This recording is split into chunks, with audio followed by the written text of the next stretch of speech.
നമസ്കാരം. സല്ലൂസ് മുംബൈയിലേക്ക് എല്ലാവർക്കും സ്വാഗതം. ഇന്ന് ഉണ്ടാക്കാൻ പോകുന്നത് ചിക്കൻ മസാലയാണ്. എന്തൊക്കെയാണ് വേണ്ടതെന്ന് നമുക്ക് കാണാം. ചിക്കൻ മഞ്ഞൾപ്പൊടി ഇട്ട് നല്ലോണം കഴുകി വൃത്തിയാക്കിയത്. ഇത് കാഷ്നട്ട്, ചെറിയ പൊടിയായിട്ടുള്ള കാഷ്നട്ടാണ് അരയ്ക്കാനുള്ളത്.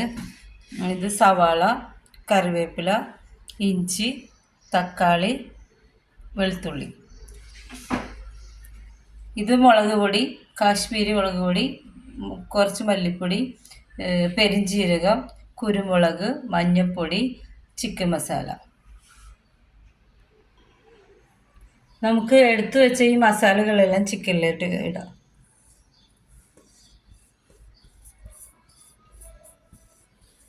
എന്നിട്ട് കുറച്ച് ഉപ്പിട്ട്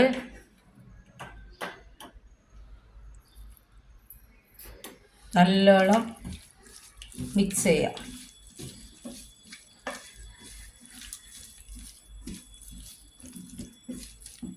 എന്നിട്ട് ഇത് നമ്മൾക്ക് കുറച്ച് വെള്ളം ഒഴിച്ചിട്ട് വേവിക്കാൻ വയ്ക്കാം.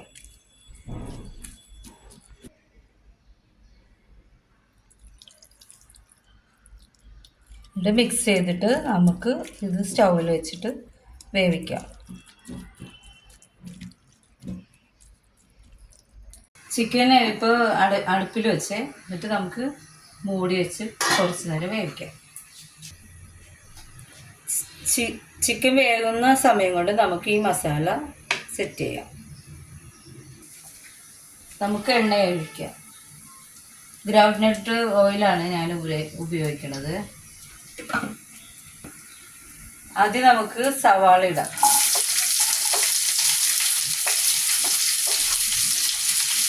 ഇഞ്ചി, കറിവേപ്പില, വെളുത്തുള്ളി. ഇത് നല്ലവണ്ണം വഴറ്റണേ. ഇത് വഴറ്റിയിട്ട് വേണം നമുക്ക് ഇത് അരച്ചിട്ട് വേണം ചിക്കനിലിടാൻ. ഇത് കാഷ്നട്ട് ഇടാം. കാഷ്നട്ട് ഇട്ട് കഴിയുമ്പോൾ നല്ല ടേസ്റ്റും വരും, കൊഴുപ്പും വരും. ഇത് ഒരുവിധം മൂത്ത് വരുമ്പോഴും നമുക്ക് തക്കാളി ഇടാം. ഉള്ളി ഒരുവിധം മൂത്തിട്ടുണ്ട്. അപ്പോൾ നമുക്ക് തക്കാളി ഇടാം. തക്കാളി ഇട്ടിട്ട് നല്ലോണം വഴന്ന് കഴിയുമ്പോൾ നമുക്ക് സ്റ്റൗ ഓഫ് ചെയ്തിട്ട് ഇത് തണുക്കാൻ വയ്ക്കാം. തണുത്തിട്ട് നമുക്കിത് അരച്ചെടുക്കാം. നമുക്കിതൊന്ന് തുറന്ന് നോക്കാം. ഒരുവിധം ആയിട്ടുണ്ട് ചിക്കൻ.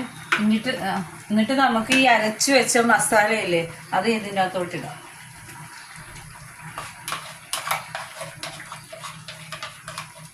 എന്നിട്ട് നല്ലോണം ഇളക്കാം. ഇത് ഇരിക്കും തോറും കുറുകി പോവുക. കുറച്ച് ചാറും കൂടി വേണേ. ഇനിയിപ്പോൾ മിക്സി അരച്ച വെള്ളം വേണേ, അതും കൂടി ഒഴിക്കുകയാണേ.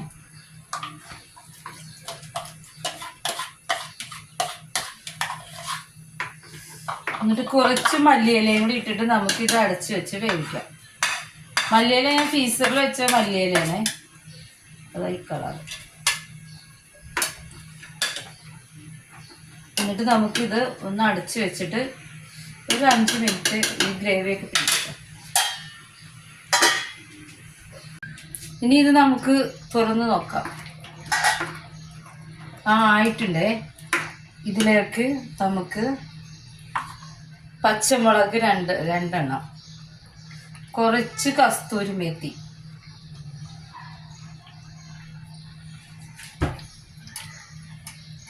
കുറച്ച് നെയ്യ്,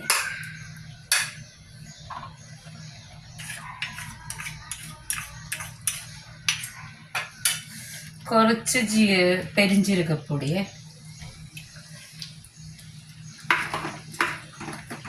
ഉപ്പൊക്കെ കറക്റ്റാണോ എന്ന് നോക്കണേ.